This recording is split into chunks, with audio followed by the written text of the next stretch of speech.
Turbo киносуугт эргээд тавтай морил бидний удаад 2024 онд нээлттэй хийсэн хар бүст офицер киног ярьж өгөх гэж байна. Ингээд кинонд орцгоё.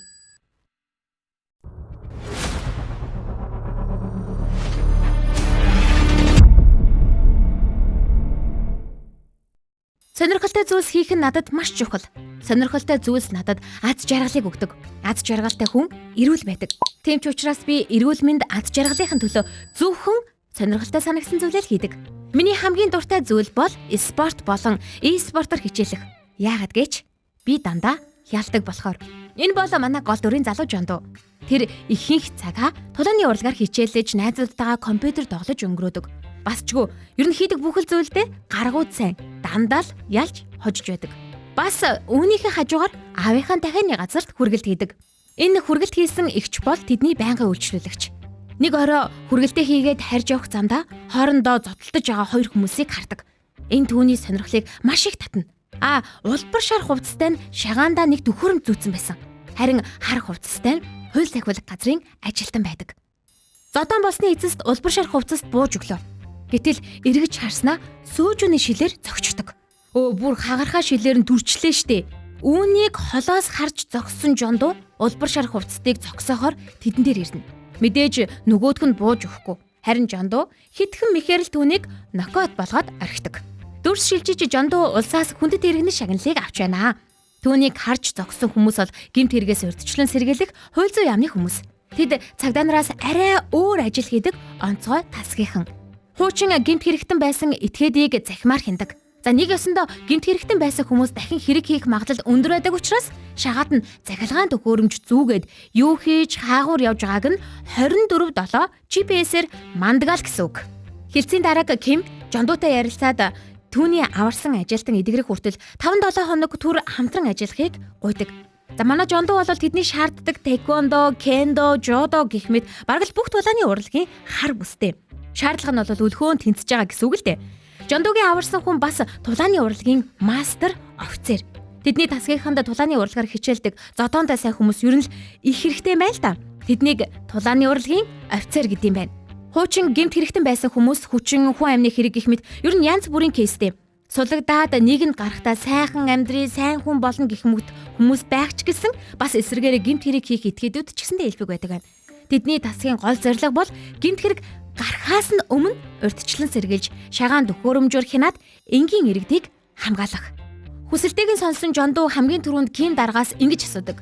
Энэ ажил ер нь сонирхолтой байж чадах уу? Сонирхол татсан зүйлэл хийдэг болохоор гэж хариулт юм да.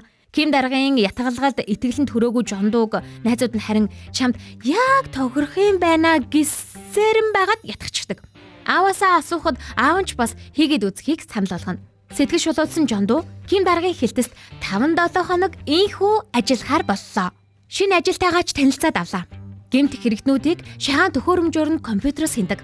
Бүр X гэмт хэрэгтнүүдийг яг одоо хаана байгааг шагаан төхөөрөмж нь цэнэгтэй байна уу, хэдэн хувь байна уу, өмнө нь ямар нэг хэрэг хийсэн гэд ёстой юмыг нь шалгаж болдсон байна. Тэдний тасгийн үүрэг нь эхлээд шагаан төхөөрөмжтэй хүмүүсийг 24/7 ээлжээр хянах. Цэнэг нь 30% хүрвэл утсаар сануулах. С жигтэй хэрэг илэрвэл шууд хөдлөх, олж очих, гэмт хэрэгээс урьдчилан сэргийлэх. Ийм ажил хийдэг. Эхний өдөр ч их намгүй мэхэлнэ. Нойр нь хүрсэн шигээл гэтэл хяналтаас нэг хүний шагаан төхөөрөмжийн цэнэг нь 30% хүрлээ гэж заадаг. Анхааруулаа залгатал үгийг нь ёор тоох юм биш. Хит залгалаа. Сүүлдээ бүр уцаа унтраачдаг шүү. Эхний шалгах ажил эхэлж Ким дарахтаа хөдлөлөө. Гэтэл тэр этгээд нь дунд сургуулийн хүүхэд хүчинсэн хэрэгээр хоригдож байсан юм байна. Бас дараагийн хүнийг хүчинтгэхээр гэртээ авчирчихсан байдаг. Ашгүй тэр хоёр цагаа олж очиж чадлаа. Ким дарааг хаалгыг нь тогшиж, Жондоо цонхоор оргохыг нь андаад хүлээгээд байждаг. Айхтар том хэрэг болоогүй сайн хамтарч ажиллаж чадлаа. Дараагийн этгээд хүүхдийн педо. Үйлдэл дээр нь барьсан. Жондоо арай л гэж уураа барьж чадна. Тэдний эхний өдөр ихэд амжилттай дууслаа. Ким дарааг Жондоог махаар дайлах гэсэн биш, найзуудтай нь хамт хоол авч өгөхөөр болчихв. Жондоогийн найзуудын хоч их инээдтэй. Чиг хамар нь байнга хүлэрч яадаг болохоор тэр юм байна. Дараагийн найз нь болохоор Үт. Хитрхи nice хизээж ууралдаггүй болохоор Үт гэд нэрлэлсэн юм байна л да. Яг л Үтэн дээр гიშгсэн ч эргээгээд юу ч хэлдэггүйтэй айл гэж ойлгож болох юм байна. Жондоогийн найзууд их хилдэг хүмүүс. Бас хүмүүжилтэй. Тэд оройг маш олон зүйлийг ярьж өнгөрөөдөг. Ким дараагаас найзууд нь та энэ ажлыг яаж олж сонгосон, энэ ажилд хэрхэн орсон гэх мэтчилсэн сонирхсан зүйлүүдээ асуусаар яриа үргэлжлэнэ. Ким дарааг аргатай байхдаа автомашины осолд орж байж. Түүний сууж явсан машин нь бараг л лаац болцсон. Одоо ингээд л үхтийм байна гэж бодох зур түүн дээр цагдаа нар ирснээр тэр аврагдаж байж. Тэр цагаас хойш Ким дарааг цагдаа болох мөрөөдөлтэй болсон. Гэсэн хэдий ч ослоос болж зүүн хөл нь машинд хавчуулагдсанаар баруун хөлнөөсөө арай богино болчихсон юм байна л да. Хөлнөөсөө болж цагдаа хийх боломжгүй болсон түүнд энэ тасаг хамгийн цагдаатаа дөхөж очихуц за бас түүний мөрөөдлийн биелэл болж байсан юм байна. Гэр бүл болж хүүхэдтэй болсноос хойш энэ ажил нь улам илүү утга учиртай санагдах болж шагаан төхөөрөмж зүүсэн хүмүүсийн дунд хүүхдийн хүчин хийсэн хоригцсон хүмүүс нилээдгүй байдаг. Тэр тэднээс хүүхдүүдийг хамгаалахад хүчин зүтгэж урьдчилан сэргийлж байгаа болохоор тэр шүү дээ. Үүнийг сонсон Жондоо болон түүний найзуудын сэтгэл их хөдлөнө. Тэд оройг зугаатаа өнгөрөөж оройн хоолч өндөрлөө. Гэтэл гинтийн дуудлага ирж хоёр баг хоёр тал зэрэг хөдлөхөөс аргагүй болдог. Ким дарааг Жондоотай түүний найзуудтай нэг тал руу нь явлаа.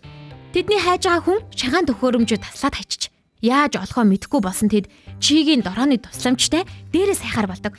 Хөлөөр хайгаад хурдтай байж чадахгүй байсан учраас тэдэнд дороо харин хэдхэн минутанд олоход нь туслалаа.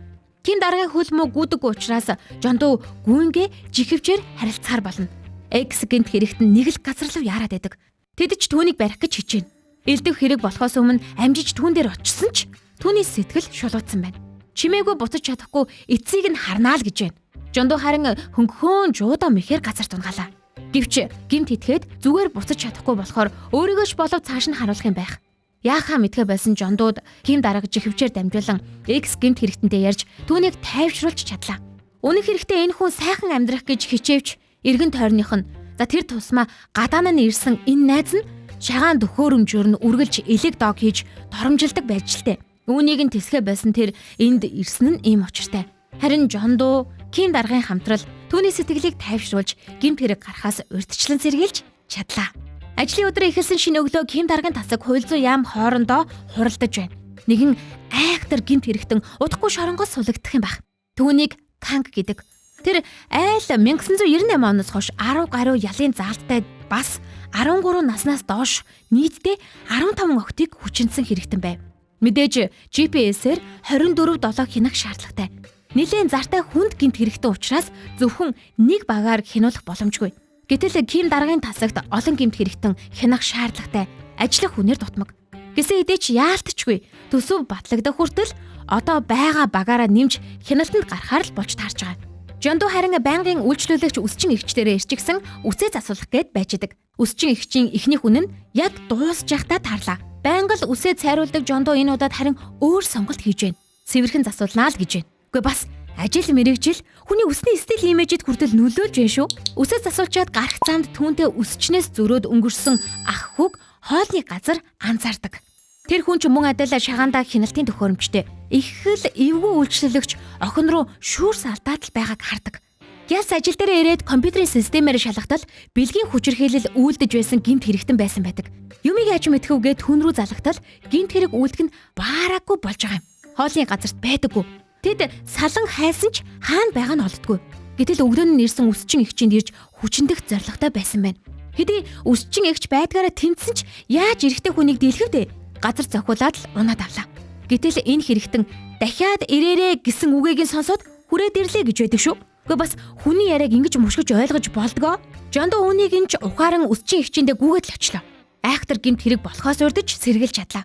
Шоконд орсон өсчин эгч ч талархав. Бараг л гэр бүлийн гишүүнээс нь өөрсгөө болсон Жондоогийн хувьд ууранд хэдий хүрсэн ч гимт хэрэгтэн зохихоос орно гавалдаг. Жондоогийн хувьд амьдралаас ад жаргал сонирхол татсан зүйл рүү л хөтлөгддөг байсан түүнд энэ ажил нь сонирхолтой зүйл гэдгийг шинэ өнцгөөс харуулж өгдөг. Хэдий энэ ажил нь аюултай ам өрссөн ч утга учир өгч ажлаас за тэр тусмаа хичээнгүүлэн ажиллахын аз жаргал амьдралын сайхныг нь харж чаддаг. Тэмдээч тэр энэ ажлаа үргэлжлүүлэхээр боллоо. Үүнийг сонсон Ким даргын хувьд ч гэсэндээ үнэхээр их баяртай байлаа. Шинэхэн дөрөмт хувцастай Жондоо Ким даргатай дөнгөж шоронгоос суллагдаж байгаа Кан дээр очиж шагаан төхөөрөмж зүүн хэрхэн яаж хянахаа сануулдаг. Канг 20 жил шоронд хоригдсон хүүхдийн зартай хүчирхийлэгч хүнд гэмт хэрэгтэй учраас бүх нийтээр л түүнийг ажиглаж шоронгоос гарахыг нь эсэргүүцнэ. Хууль сахиулахуудын хувьд харин яалтчгүй Канг иргэдээс хамгаалах болж байгаа юм. Цагдаа нарч ээлжээр түүний гэрийг эргүүлнэ.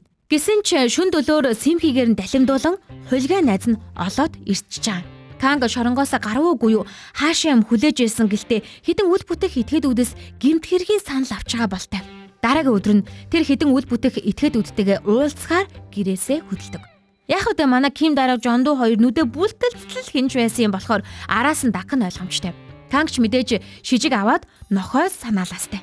Харин Кангийн уулзах хэдэн үл бүтэх этгээдүүдэд үнэхээр л аимшигтай хүмүүс байдаг. Бага насны хүүхдийг хулгайлан болох бүтэхгүй бичлэг хийлгүүлээд нөгөө дарк вебэд зарж мөнгө хүлдэг. За Кангаар бичлэг болгоны хөлсөнд 10 саяг өгөхөөр тохирчж байгаа юм. Бүр системчлсэн гэмт хэргийн бүлэг хүмүүс болж таардаг. Кангийг хайж ирсэн Жондо түүнийг машины зогсоолоор нэг хайсан ч яаж олох вэ? Машин нь гаднаас харагддаггүй наалттай байх нь ойлгомжтой. Харин доторх нь харагдахгүй машиныг харсан Жондо бүтгэлийн дугаарыг нь цээжилдэг. Түүнийг машинаас ажиглаж суусан гэмт бүлгийн этгээдүүд Жондог машины дугаар харсан гэд чимээгүйхэн нухухаан юм ярьлаа. Арга ядан тэр хоёр Кан руу залгаж байдлыг тандахаар л болж байгаа. Харин Канг тэднийг хөнгөн аргаж өдрийнхөө л идэх гэсэн нэрийдлэр худлаа ярьдаг. Мэдээж Ким дарааг Жондо хоёр түүнийг үргэлжлүүлэн хянах нь ойлгомжтой.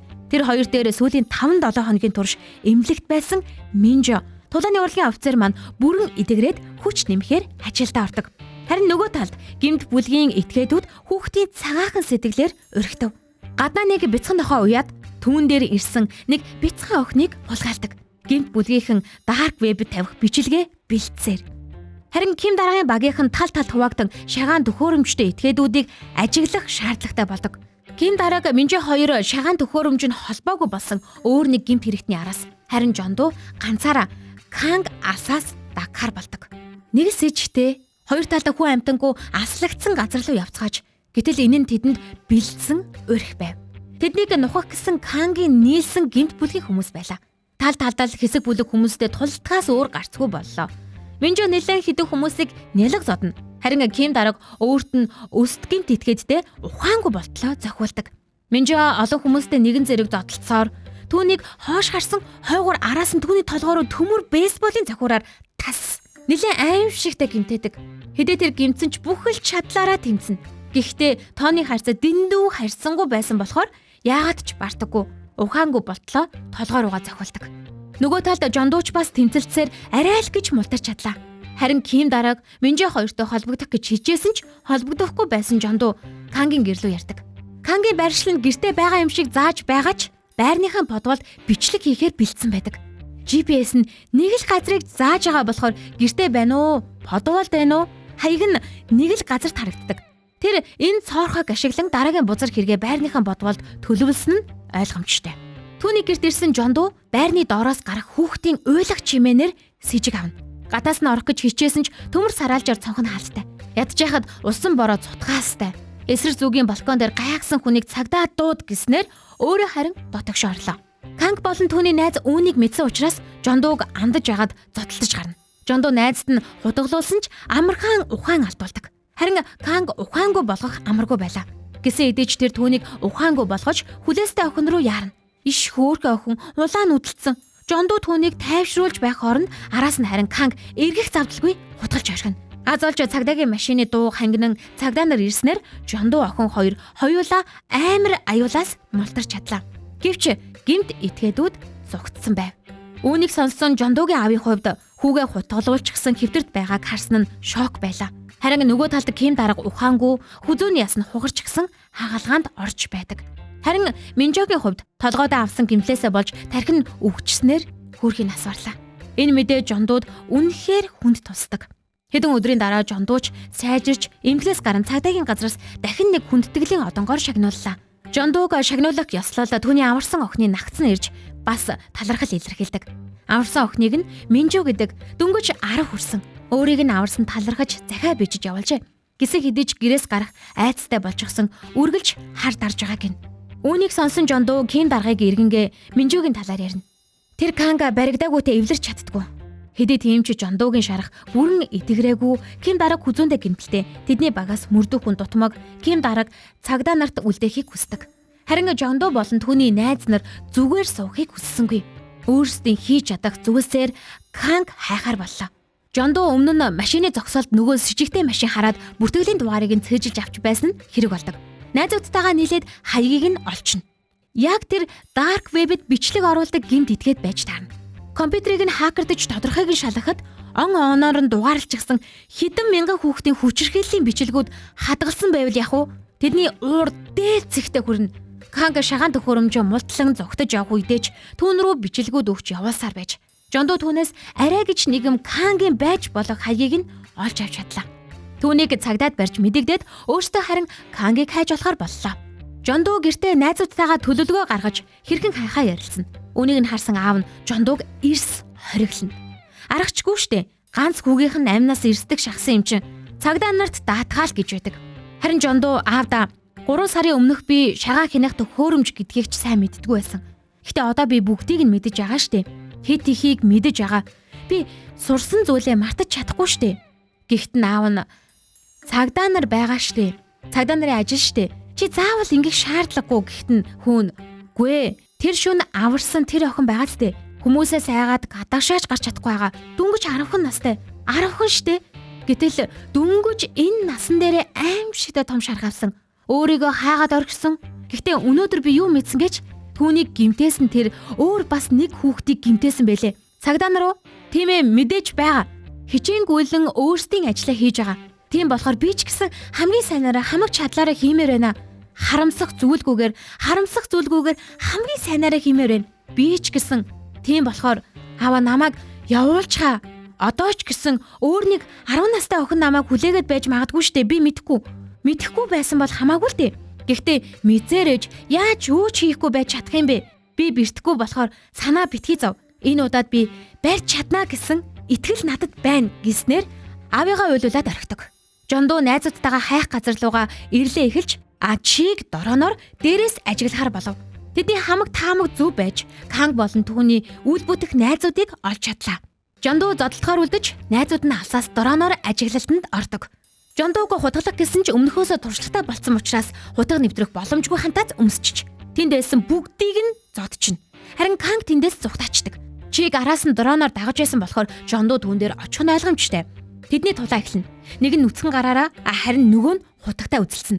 Хэсэг зодтолцсны дараа Кан Жондуугийн мөрлөө хутгалчихна. Үүнийг далимдуулж тэр Жондууг газар тунгаагаад бараг л ухаангүй болтолн зоддог. Үүнийг анзаарсан найзууд нь яахаач мэдэхгүй дороонорч болов туслая гэд Кангийн толгойг чиглүүлээд л мөргүүлж орхидог. Харин энэ үеэр Жондуу сэргэж аваад Канг жинхэнэ болгож тавина. Арай гэж нэгэн ноцолдож хамгийн сүүлд нь Канг ухаангүй болтол нь унгаж авлаа. Дүр солигдож Жондуу болон түүний найзууд ерөнхийлөгчийн нэрэмжит хүндтгэлийн шагналыг бүгд авцгаадаг. Аав нь ч хүүгээрээ бахархаастай. Аварсан охин нь ч нагацтайгаа ирж гисэн цэцэг өгөн талархна.